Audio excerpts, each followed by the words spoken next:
이번 주 상황에 따라 감소세 전환 여부를 알 수 있게 된 상황에서 전날보다 10만 명 가까이 확진자가 줄었습니다. 이런 가운데 국내에서도 5세에서 11세 어린이를 대상으로 백신 접종 예약이 시작됐습니다. 네, 자세한 상황 코로나19 브리핑에서 알아보겠습니다. 가톨릭대 의대 백순영 명예교수 나오셨습니다. 어서 오세요. 네, 안녕하세요. 네, 안녕하십니까. 자, 39만여 명의 확진자가 새로 나왔는데 앞서 정부가 이번 유행이 19일 이후로 감소세로 전환한 것 같다고 분석하면서도 이번 주까지는 상황을 지켜봐야 한다고 밝혔습니다. 자, 일단 전날보다 10만 명 가까이 줄었거든요. 이게 감소 국면에 들어서고 있는 지점이다 이렇게 볼 수 있을까요? 글쎄요, 아직은 좀 알기는 어렵습니다. 이번 주는 좀 편차가 커서 월요일 날 21만 명이었던 게 이건 주말 효과가 있었고요. 네. 수요일은 49만 명.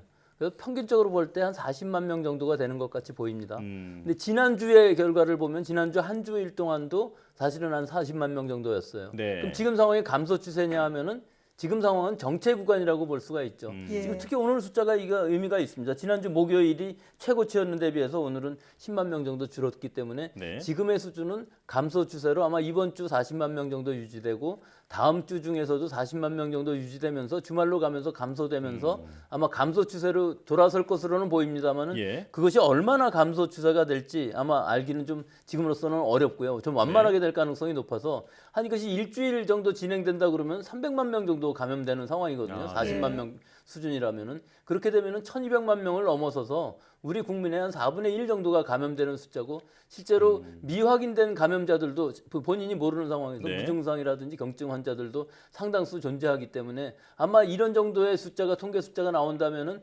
더 증가 추세로 가기는 어려운 상황이 될 것은 분명해 보입니다. 네. 예. 자, 사실 이제는 뭐 확진자 증가도 문제지만 사망자 추이가 더 우려스럽습니다. 지금 사망자가 470명 발생해서 코로나19 사태 이후 최다를 기록했는데요. 지금 신규 확진자가 발생하고 또 그 이후에 위중증 사망자 발생이 2주 정도 이제 시차가 있는 것으로 지금 알려지고 있는데 앞으로 사망자가 더 늘어날 수도 있겠죠.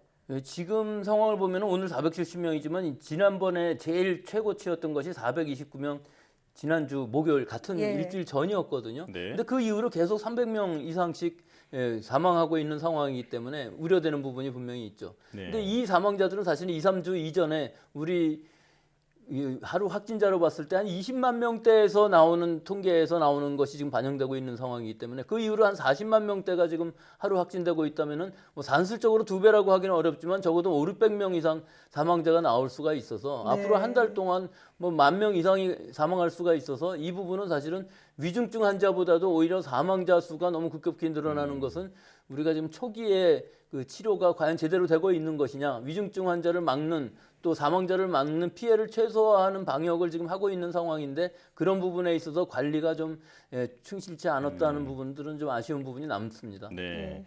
지금의 확산세가 40만 명 정도 나오기 때문에 이제 이걸 반영하면 5, 600명 정도 사망자가 나올 수도 있다 이렇게 전망하고 계신데요. 자, 오미크론의 하위 변이인 스텔스 오미크론, 그러니까 BA2의 검출률이 급등하고 있습니다. 기존 오미크론보다 전파력은 더 강하다고 알려져 있는데 지금 이렇게 보면 스텔스 오미크론이 곧 우세종이 될 것으로 보이거든요. 자, 그렇다면 유행 정점 기간도 더 길어질 수도 있을까요? 예, 그건 충분히 예상 가능한 일이죠. 이 스텔스 오미크론 BA2라는 것이 전파력이 30% 이상 강하고 또 지금 3월 셋째 주가 41.4%의 점유율을 보이고 있기 때문에 네. 이것이 우세종이 되는 것은 뭐 아마 이번 달 말이면은 분명히 우세종이 될 것으로 보이고 예. 그렇게 된다면은 전체적으로 감염되는 확진자 수가 더 늘어날 부분이 있죠. 하지만 우리나라의 경우에 있어서는 지금 BA1하고 BA2가 같이 유행하는 상황이기 때문에 이미 정점의 높이는 굉장히 높아진 상황에서 지금 정체기를 유지하다가 오미크론2라기보다 BA2라는 이 스텔스 오미크론이 지배종이 된다고 그러면은 정점에서부터 완만하게 아마 감소되는 것이 좀 늦어질 가능성은 충분히 있어 보입니다. 네. 네. 자, 또 이제는 뭐 가까운 주변에서는 안 걸린 사람을 찾아보기가 힘들 정도니까 이제는 뭐 기저질환자가 아니라면 차라리 한번 걸리고 회복하는 게 더 낫겠다라는 그런 생각들이 좀 은연중에 퍼지는 것 같습니다. 이런 생각이 어느 정도 좀 일리가 있는 건지 아니면 너무 위험한 생각인 건지 어떤 마음가짐으로 지금 우리가 현재 상황을 받아들여야 할까요?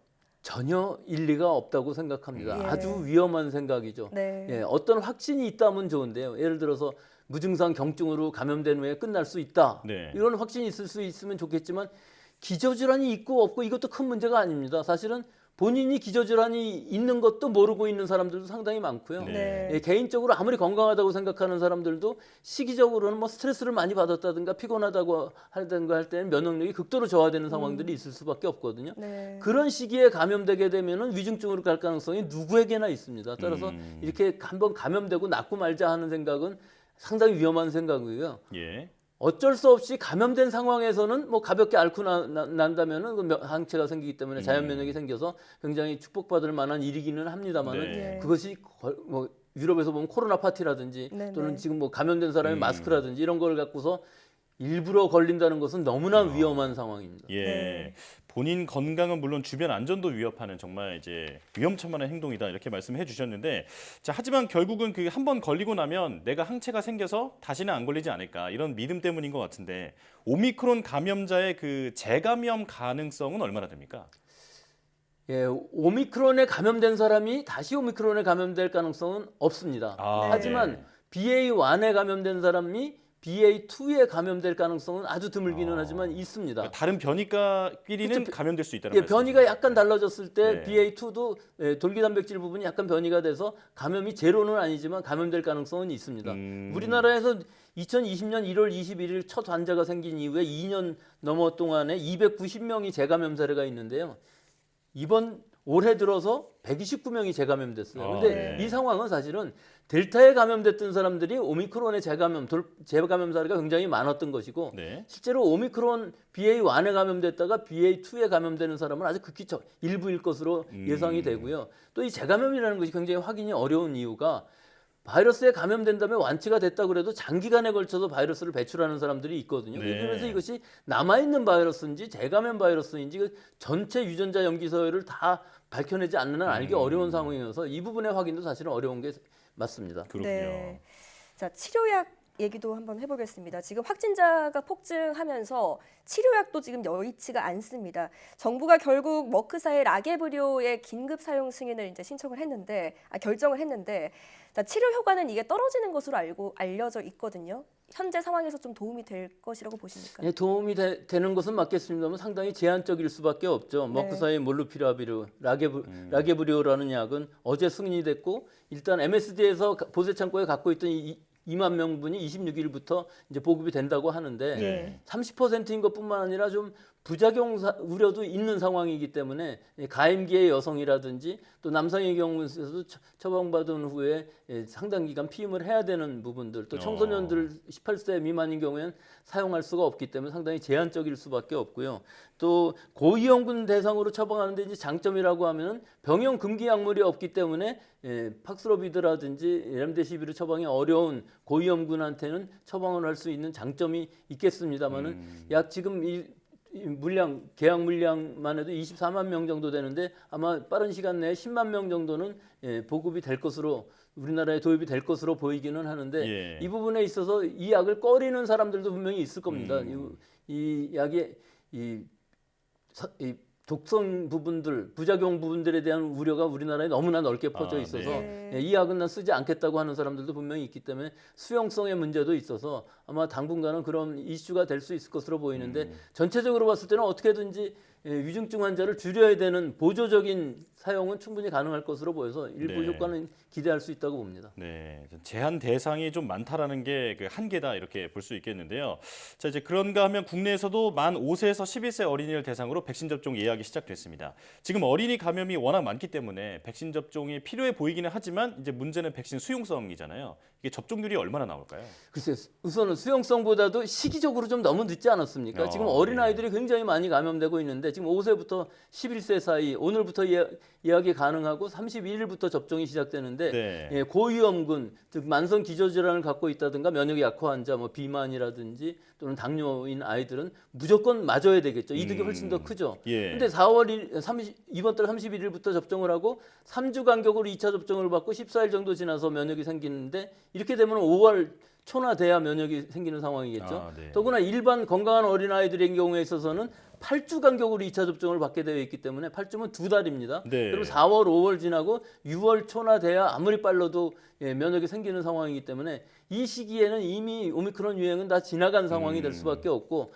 또 그 이후에도 예방 접종을 받는다면은 이 백신이 오미크론에 대한 백신이라고 그러면 모르겠는데 사실은 우한 바이러스를 기반으로 한 백신이기 때문에 예. 감염 예방 효과도 그다지 크지는 않습니다. 그래서 네. 아마 그 시기가 되면은 예방 접종률은 수용률은 굉장히 떨어질 것으로 보여서 뭐 예. 대략 한 일반 건강한 어린이들 경우에 있어서 한 10% 정도 맞지 않을까 생각하는 것이 역시 오미크론이라도 어린아이들한테도 성장기 어린아이들이 감염되면은 굉장히 큰 후유증을 앓을 수가 있기 때문에 네. 접종 이득이 크다고는 할 수가 있겠습니다만 그거는 유행 상황에 따라서 달라질 수가 있기 때문에 6월 정도가 되면 아마 이 여러 가지 이득 부분이 그다지 크지 않을 것으로 보입니다. 예. 네.